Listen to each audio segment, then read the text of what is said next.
AI agents are everywhere, automating tasks and making decisions at machine speed. But agents make mistakes. Just one rogue agent can do big damage before you even notice. Rubrik Agent Cloud is the only platform that helps you monitor agents, set guardrails, and rewind mistakes, so you can unleash agents, not risk. Accelerate your AI transformation at Rubrik.com. That's RUBRIK.com. When you think boots, you think Ariat. You think comfort from day one and durability to day 1,000. You think steel toes on the job, square toes on the dance floor. With style that owns a Saturday night and still looks sharp enough for Sunday dinner. And through every mile and every moment, you're thinking Ariat boots. Boots that show up, stand out, turn bad ideas into better stories, and still punch the clock come Monday morning. Now, it's time to stop thinking and start shopping. Find your Ariat boots at Ariat.com or a retailer near you. This is the story of the one. He's responsible for keeping a leading healthcare facility clean and safe. And he trusts Grainger's high-quality HVAC cleaning and safety products, combined with their world-class supply chain, to consistently deliver, ensuring he's covered inside and out, so he can focus on keeping his facility clean to help protect the health of everyone inside. Call 1-800-GRAINGER, click Grainger.com, or just stop by. Grainger, for the ones who get it done. Looking for these better days. It is Thursday, December 4th. I'm Scott Seidenberg. Here's what you need to know to make today a better day. A good night for the NBA model last night, and could Giannis be headed out of Milwaukee? We will get into Thursday Night Football, kicking off Week 14 of the NFL season tonight in Detroit, with the Lions hosting the Dallas Cowboys. Mackenzie Rivers joins me on this episode of Better Day, presented by FanDuel. And Mac, let's start with the big news in the NBA yesterday, and that is not that Giannis left the game with a calf injury. We will talk about that, but earlier in the day, the report came out that Giannis and the Bucks were discussing his future. So Giannis and his agent meeting with the team to discuss the future of Giannis in Milwaukee. The trade deadline is not until February 5th, Mackenzie. We talked about this all offseason. Right. Would Giannis be on the Bucks, or would he get traded before the season? He started the season here on the Bucks. The season has not gone right for the Bucks. Do you think Giannis is dealt before the deadline? You know, it was a news development today, and Brian Windhorst had some great nuggets. Now, why is that? Exactly. But why are we finding out some of this stuff now? For example, Brian Windhorst said, who cares about the Bucks? I mean, Giannis taking the Bucks off his social media. He, deleted a picture from 3 years ago. He asked for a trade a couple months ago. Like that. Like, we are missing the forest for the trees. I guess Brian Windhorst knew. We didn't know. We knew that there was speculation. We both got texts this summer saying, bet the Knicks over Giannis. It's a done deal. He's about to go there. And I never really thought that was dead in the water, whether the Knicks have the current in-season trade to make it happen. Giannis wants to win championships. He's gone further and further every season from being relevant in that discussion. The Bucks started off great. They've lost 8 of 9 or whatever. It's time. It's time. I'm glad we don't have to wait 9 months of speculation. It sounds like a couple things from the report makes it sound like it's imminent. Number one, Shams said he talked to an executive who said the writing's on the wall. The writing is never on the wall for Giannis to stay a Buck. That's not something that people write on the walls in bathroom stalls. The number two thing, he said this will come to a resolution in the next couple weeks. There's not going to talk for a couple weeks and realize that Giannis wants to stay. I don't think. It means, can we come to a position where we're both happy with the trades on the table in the next couple of weeks? I think it's sooner rather than later. So the Knicks are the team that obviously everybody is bringing up. If you look at the prediction markets, and that's just based off of money, right? But if you Pure look speculation. If you look at the prediction markets out there, the Knicks are the favorite to land Giannis, and it's because they do have assets and they are attractive. And if you're looking for a destination to win, obviously the Knicks are a destination where you can win with the roster as presently constituted and whatever the Knicks decide to give up for Giannis. Yeah, can they keep Cat is a big question. I think they can. Yeah. I don't think there's a lot of other attractive trade packages. So right now, the Cavs are the favorite up on FanDuel to win the Eastern Conference at plus 300. The Knicks are the second favorite at plus 380 to win the Eastern Conference. Would you bet the Knicks at plus 380 now in the anticipation that they pull off a Giannis trade? Yes, I would bet that without that anticipation. I think the Knicks are the best team in the East. If you look at the preseason favorites, obviously the Bucks are nowhere to be seen. The Cavs lose again to the Blazers, as our model predicted. They are. By the way, I said good night for the NBA model. Yeah, the model went 2-0, but like, Mac, plus 11.5 point dogs win outright. Like, your model should have. I'm a little mad at you right now, actually, because your model should have told me to take the money line. Like, you know. And I try to provide all the information I can. This is one of the rare times where it said not only is the line off, the line is off by more than 2 points. Yeah. Maybe that's a flag for us to do some alts. We could have done maybe minus 5.5 plus 9-1. Hey, listen, don't look a gift horse in the mouth, right? Yes, is that the thing? Is that the saying? Where did that come from? Who's looking in a horse's mouth? But anyway, it was a great win for the model, and yes, so the Cavs lose. So go on. So they just aren't as good. I mean, it took us a while to realize last year that they were as good as their numbers suggested, and it's taking the market just as long to say, all right, 10 games in, 20 games in, 25 games in, with Darius Garland for the Cavs, without Darius Garland, they're just not that good. I know they haven't been fully healthy. I think if you would have asked me how good they were 2 years ago and how they were today, I'd be pretty close. I just think they had that one hot shooting streak last year. Mm-hmm.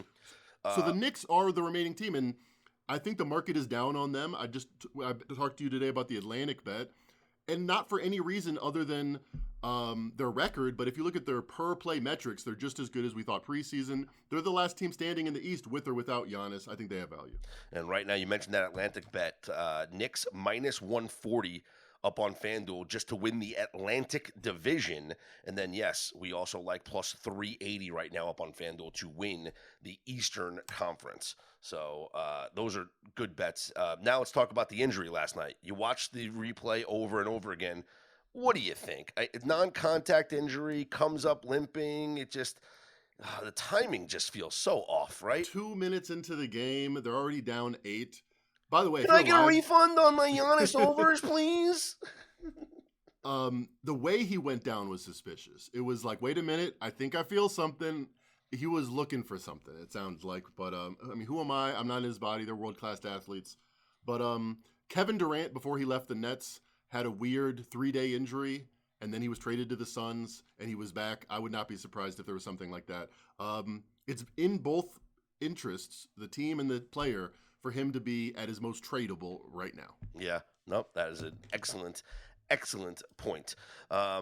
All right, let's talk about the model last night. So crushed it with that Portland win outright. And then the other model pick was the Rockets laying the wood, and they win convincingly, 121-95 over the Sacramento Kings. Why did the model like the Rockets laying 15 points? It's the Kings. So the Rockets have essentially, the Rockets have the second best offensive rating of all time, behind only this year's Denver Nuggets. And yeah, most models will say that should regress to the mean. But what I like is we're not banking on their offense being as good as it's been. We're saying their shooting should project forward consistently. And they haven't been shooting the lights out of the ball. The ways they've been winning is very consistent. Offensive rebounds. They out-rebounded the Kings by 30 rebounds. If you win by a point a rebound, you're going to win that game by 30 points. They actually had an awful shooting game, but were still able to cover because they're just bigger and stronger than the Kings, who were without their best player. So it was one of those where I was leaning towards the Rockets, and the model said there was value, so that brought me all the way home. We mentioned the Knicks were in a great bounce back spot. They improved to 11-1 at home with a 119-104 win over the Hornets, and Cat was playing with some pride last night. Karl Anthony Towns finishes with 35 points and 18 rebounds. He was a man possessed last night, Mackenzie. He's playing for his job. He's playing. Hey, like Anthony Davis's name has come up. Giannis's name has come up. There's not a lot of $50 million salaries they can move. Now, Anunoby's not playing. Miles Bridges, Josh Hart. There are other things they can move. If Towns plays like this every game, they'll find one of those other ways to get Giannis on board. Mm-hmm. Elsewhere, completely whiffed on a live bet on the Bulls, trailing the Nets by 10 at the half. And they were shooting it was 5 of 25 from 3-point range at the half. And, things like That's that usually, no, I'm sorry, it was 2 for 16 from 3 in the first half. It was 5 for 25 after the third quarter. So, obviously the shooting didn't turn around. Those are things, though, I love your opinion on this, because those are things that I do look for, whether a team is shooting an abnormally hot in the first half. It tends to cool off. And then if a team is shooting abnormally cold in the first half, it tends to regress. Like the old saying, and I've said this thousands of times on a variety of radio TV shows, is the old saying is you players will play to the back of their baseball card, right? And what that means is that things always regress to the mean, right? Like a 300 hitter is going to go on a streak of, hitting 450, but then he's also going to go on a cold streak of batting 200. And at the end of the year, guess what? He's batting 300, right? A hot shooter in the NBA that shoots, 38% from three-point range is going to go on streaks where he's shooting in the high 40s. He's going to go on cold streaks too when he's shooting in the low 20s. But at the end of the season, he's going to get to his numbers. So I saw the cold shooting in the first half, and I'm like, this has to turn around. Well, it didn't turn around. They kept the cold shooting in the second half, and they do not cover that live spread. But do you normally look at things like that and think, like I do, that it tends to regress to the mean in the second half? Oh yeah, all the time. If we knew what the baseball card said at the end of the year, we would have a tremendous advantage over any particular game. What's difficult is what is the back of not just a player, but a team's baseball card. The Bulls were 8-point favorites over the Nets. At the beginning of the season, these are two terrible teams. The Bulls would be 3-4-point favorites. They started out 5-0. They started out red hot. All of their players, Giddey, Vucevic, they were all shooting career bests from 3. So I expected that to turn around, and they have. They've lost now 12 of. They're now the 9-12. So I think largely that's true. That said, what are we pegging our expectation? The Bulls aren't great. The market kind of got ahead of its skis on the Bulls overall. Yeah, no, that's fair. I mean, the Nets shot 50% from the field last night. Yeah, too. and one game samples will happen. Michael Porter Jr.'s prone to get hot every now and then. Yeah, and that's going to happen. A team's going to shoot. A team's not going to shoot 50% from the field every night, or it's just whatever. It happens. They shot 43% from 3-point range. The Nets did last night. You know what? Sometimes we're going to miss here on these live flyers. Let's take a look at the NBA schedule for tonight here on Thursday night, Mackenzie. You got the Warriors taking on the Sixers. Obviously, the Warriors dealing with injuries here, and right now up on FanDuel, we look at this line playing in Philadelphia, and it is the Sixers as a 3.5-point favorite over the Dubs. Got to look at the injury situation. Curry's still out. Butler left in the second half of their loss to the Thunder. I would look at Warriors team total under, because although they went over last game, it was all because of a big third quarter after Butler left. They just got a bunch of shots up, and random players are going to have random results. They made 18 threes. When Butler was in the game and they were competitive against the Thunder, at least for most of the first half, it was a slower game. They are top 10 in the league in defense, and without Curry, they might be bottom 3 in offense. So I would look at the Warriors team total under here. Lakers are in Toronto to take on the Raptors, and up on FanDuel right now, the Lake Show is the road favorite. Actually, we've had a change. Right now, Raptors are a 1-point favorite over the Lakers. It's close to where my power ratings make it. The Lakers are definitely better. The stats with Luka on and LeBron on are very interesting, because LeBron's stats are okay, plus-minus wise, without Luka, and Luka's stats are great, one of the better ones on the team overall, but for some reason, they have not played great together, one of the worst duos there. So I think they're still figuring it out. How do we attack that? I think Raptors' first quarter at home, as the Lakers are trying to figure out, the pecking order and how they're going to do things, I think might be a look at Pick'em, or if you can get plus a half, it's even better. Well, if we look at our first quarter database up on BetterDay.com, which is exclusively available to Better Day Insider and Better Day Premium members, you can see that the Toronto Raptors are 13-7 ATS in the first quarter this season, but only 4-4 at home in the first quarter this season. So, and what are the Lakers? Actually, that has to be updated. So I got to update those numbers actually because they played a couple of more games here. Lakers. Let's see. As far as your numbers have it. As far as my numbers have it, because I got to update everything. Lakers 8-11 first quarter ATS on the road. I got them 5-5 in their 10 games. So Lakers numbers have been updated here. Just have to update the Raptors numbers. So the home road splits don't speak to this, but generally the Raptors a better first quarter team. I think we got an opportunity here at Pick'em. Okay, I like it. You know what else I like, Mackenzie? Building a same-game parlay, courtesy of our friends over at the FanDuel Sportsbook. So let's have some fun here with Thursday Night Football. This episode is brought to you by Progressive Insurance. You chose to hit play on this podcast today. Smart choice. Progressive loves to help people make smart choices. That's why they offer a tool called Auto Quote Explorer that allows you to compare your Progressive car insurance quote with rates from other companies. So you save time on the research and can enjoy savings when you choose the best rate for you. Give it a try after this episode at Progressive.com. Progressive Casualty Insurance Company and Affiliates. Not available in all states or situations. Prices vary based on how you buy. AI agents are everywhere, automating tasks and making decisions at machine speed. But agents make mistakes. Just one rogue agent can do big damage before you even notice.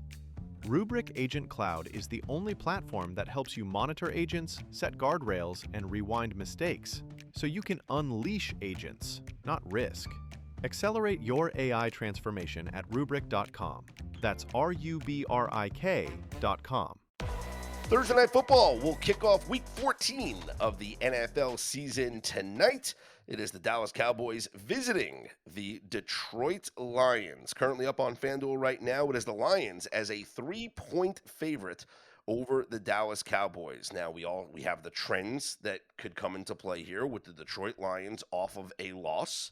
However, they ruined the ATS streak off of a loss, but they still have not lost 2 in a row since before Jared Goff got there. You know, like, right? It's been an incredible run here for the Detroit Lions. 14 straight wins after a loss.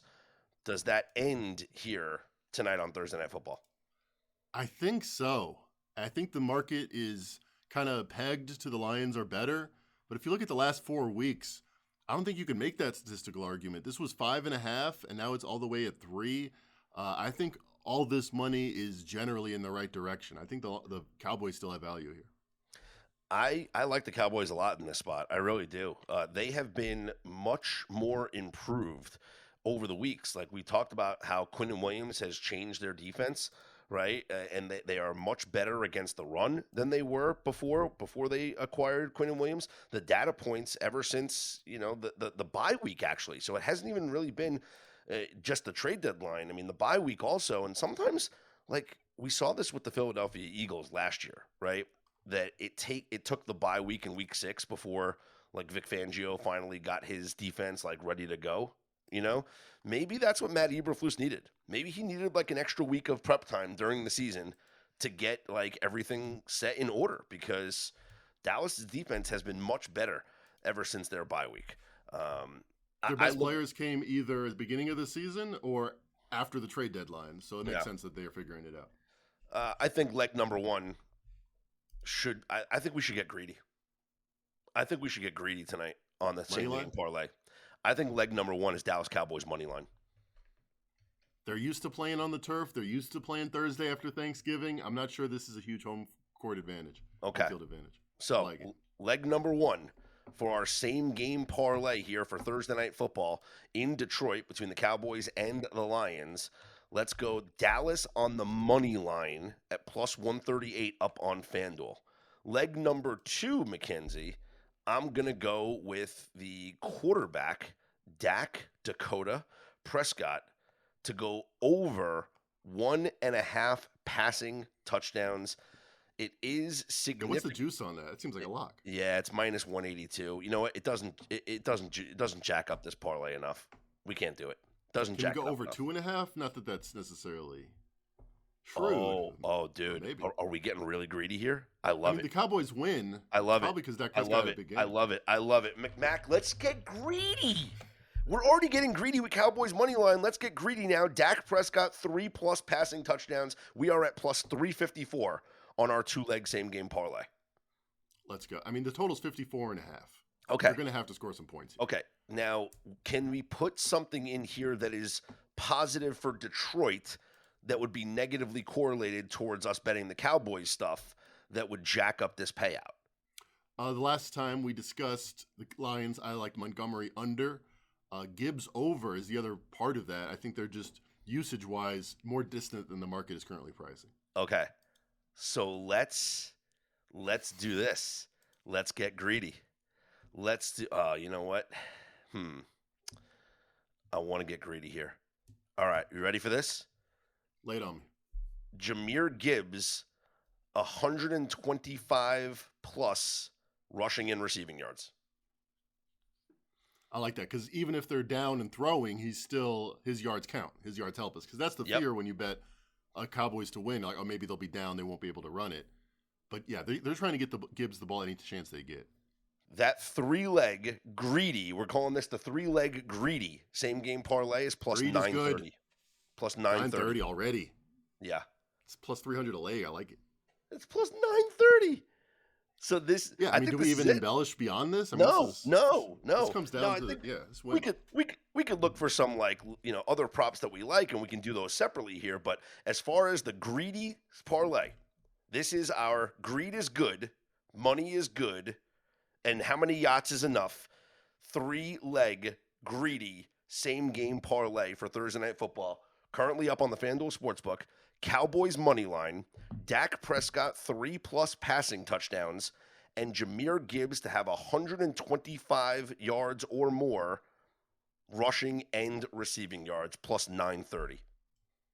That is our greedy 3-leg same game parlay. Now, as far as other props that we like, not greedy props in this game, with Amon-Ra St. Brown questionable, I think we have to certainly look at other receivers on the Detroit Lions. Jameson Williams is the first guy that comes to mind. His number is just so jacked up to 83.5 yards. Yeah. A guy that I think could have a big day here is the rookie Isaac Tesla for the Detroit Lions. This is the kid who made the incredible catch in the preseason, and his first couple of catches in the NFL were all touchdowns. But, last week, after Amon-Ra St. Brown goes out, he has 2 catches for 35 yards and a touchdown, including an 18-yard catch. I think Isaac Tesla gets involved in this offense if Amon-Ra St. Brown is out. He's at 36.5 receiving yards. His receptions prop is at 2.5. I would go over both of those for Isaac Tesla, the rookie for the Detroit Lions. I like it. Any Cowboys things that you like, Mackenzie? We talked about Dak Prescott at 2.5 for the greedy. How about the non-greedy, just sensical over 1.5 minus 180? You talked about it. It's heavy juice, but yeah.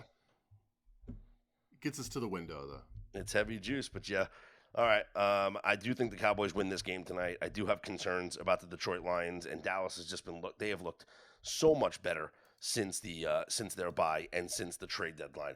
Now, the other thing that I was looking up, Mackenzie, is I was curious how the Cowboys did after Thanksgiving.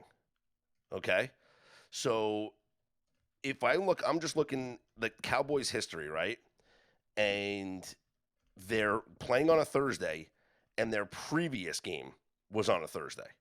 So that would be the game after Thanksgiving, right? That's what they do every year, right? They play on the Thursday after Thanksgiving, correct? Yeah. Most every year. Yeah. Most every year. So this goes back, I don't know if they did it last year, but I see November 30th of 2023. Was that Thanksgiving, actually, or was that the week after Thanksgiving? That was week after. Okay. So we'll cancel that game out. Thursday, December 5th of 2019. That had to have been the week after Thanksgiving, right? Yep. Usually in November, Thanksgiving. So then, you know what? Some of these games, they actually played the Thursday before Thanksgiving, and then they played on Thursday, Thanksgiving. So then the following week, they did not play. Here's what I'll do. let's isolate this to just the month of December. Okay. So here we go. In the database, 4 Cowboys games the week after Thanksgiving, 3-1 straight up, 2-2 against the spread, and they were away for all of those games. Okay. Yep. 3-1 away after Thanksgiving. That's something. Yeah. Helps us out. 3-1 away after Thanksgiving for the Dallas Cowboys.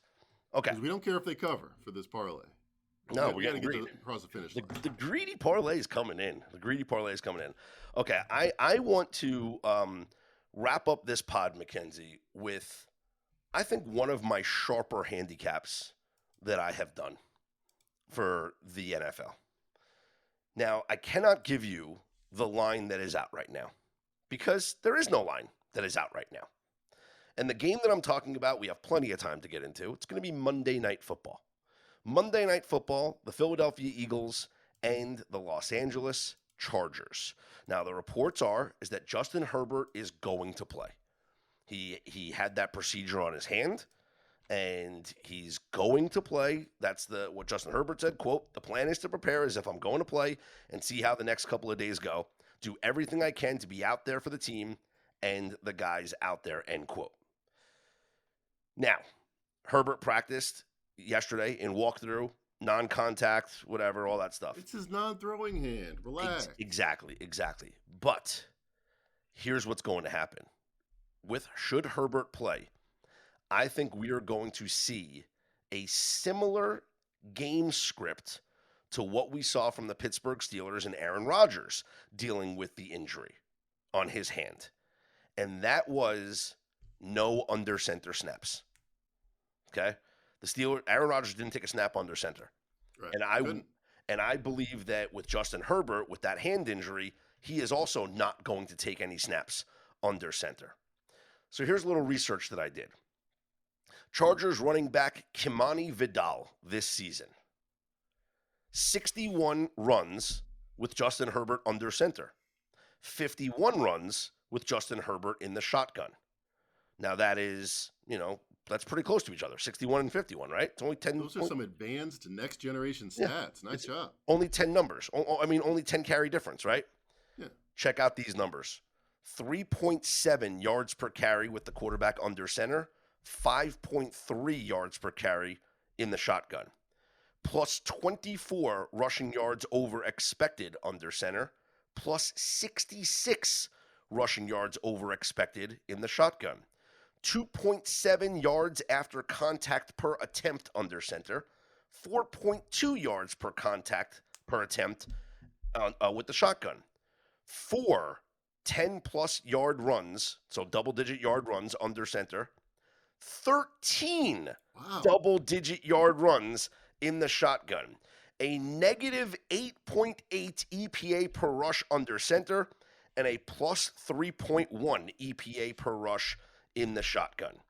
If Justin Herbert's going to be in the shotgun the entire game on Monday night, we are going to hammer the over on Chargers running back Kimani Vidal. Now, no numbers are out yet. I checked all the books because obviously the uncertainty with Justin Herbert, no Chargers props are up yet. But as we get later in the week, Chargers props will be released, and we will go over Chargers running back Kimani Vidal. What do you think of that handicap? I like the general premise. What would make it better is do they have another running back that sometimes gets it? So because if it's like a choice, like, well, this is our shotgun running back, this is our under center running back. Yeah. Then we might even get more. So the thing is, Omarion Hampton's still hurt, and there's a chance that he could be activated for this game. But they also activated I think Haskins or another one of their running backs off their practice squad. So that Jarrett Patterson is the number 2 right now. So that means that people are speculating that because they made that roster move, that Omarion Hampton is not ready to come back. So Vidal is going to be the starter. He's going to be the guy. Yeah, I mean, it depends what the numbers are. The Eagles' rush defense, though, we thought was one of the best in the league until the Bears came to town, and now a lot of people are quickly reevaluating that, completely trounced in the trenches. Exactly. So that's the other thing that scares me off this is that what if the number is just too inflated because of what people saw from the Eagles getting lit up by the Bears, but also because the Eagles are favored in this game. I would think that the rushing numbers for the Chargers would be lower because if they're losing and they're expected to lose, then don't you think they'd have to pass the football more? Yeah, but that was the Bears. The Bears were 7-point dogs. Yeah. And it's a close enough spread where the Chargers can't be in desperation mode changing their strategy. So I think hopefully it comes in right around where it has been, and we bet the over. That's the thing. If it comes in where it has been, then yes, we bet the over. Let's see. His props has been over the past couple of weeks. I'll read you the numbers here on Vidal, Kimani Vidal. Every time I hear his name or say his name, I think of the character from The Karate Kid, Vidal, who was one of the guys that they had to beat in the tournament. Anyway, I think of Arturo Vidal, one of the best Chilean soccer players in soccer history. So you don't know Arturo Vidal? Week 13, week 13, Kimani Vidal's line was 66.5, and obviously he went over because he had 126 rushing yards. Week 11, his line was 67.5, and he didn't do anything. His line was 63.5 in week 10, and his line was 76.5 against the Titans in week 9. So it's been pretty consistent. If it's because they're dogs, it should be 65 to 69. Yes. And I like the over. Yes. Yep. If it's 72, then they're sharper than the average bear. We got right off. And it could be inflated because he did have 126 yards last week. But I would say anything under 69.5, nice. I would go over. I would go over. Okay? Is that fair? Yes. That's the better half. 69.5. Yeah. I would go over that. All right, a couple of announcements coming up tomorrow. We'll do college football because it's championship weekend, right? So tomorrow's pod, we're gonna do we'll do a lot of football Friday stuff, but we know with the NFL. But I'm really gonna focus on the college games coming up because we have championship games tomorrow night, Friday night. So I want to get that pod out to you guys first with the championship games, and then we'll put out the NFL pod after that. So the first pod will be the college football bets, so you guys can get ready for Friday night's games and for Saturday's games. Also, coming up tomorrow, we will have our live Q&A, our live stream Q&A on the premium Telegram channel. For our premium members, it is going to be once again with Steve Fezzik. So I talked with Fez yesterday, and we felt that because last week when we did our first live Q&A, not a lot of people were able to join the chat. Like we only had we only had a few members, probably like half of the group that joined the live stream. And I think it had to do a lot with, we did it early in the morning. We did it at 11:30 a.m. Eastern time. And also it was Black Friday. So people, traveling for the holiday or just, doing a lot of things. And but I really wanted to get it before the kickoffs because obviously we're live betting these football games. So Fez and I decided that we're going to do another one with him coming up tomorrow, and that's going to be at 5 p.m. Eastern time. So 2 p.m. Pacific time, 5 p.m. Eastern time on our premium Telegram channel. We will have another live Q&A with professional bettor Steve Fezzik. So all you premium members come with your questions, and you'll get to interact with Fez, ask him anything you want. You can ask me anything you want.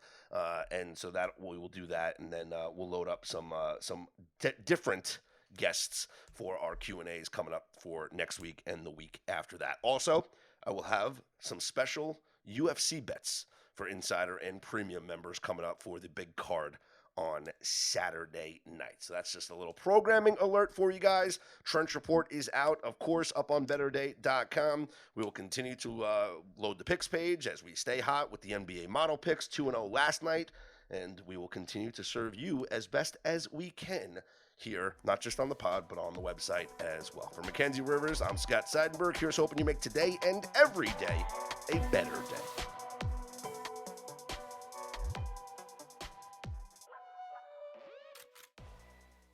AI agents are everywhere, automating tasks and making decisions at machine speed. But agents make mistakes. Just one rogue agent can do big damage before you even notice. Rubrik Agent Cloud is the only platform that helps you monitor agents, set guardrails, and rewind mistakes, so you can unleash agents, not risk. Accelerate your AI transformation at Rubrik.com. That's RUBRIK.com. If you like the show, please take a moment to rate, review, and subscribe. It really does help the show to grow. Thank you for listening.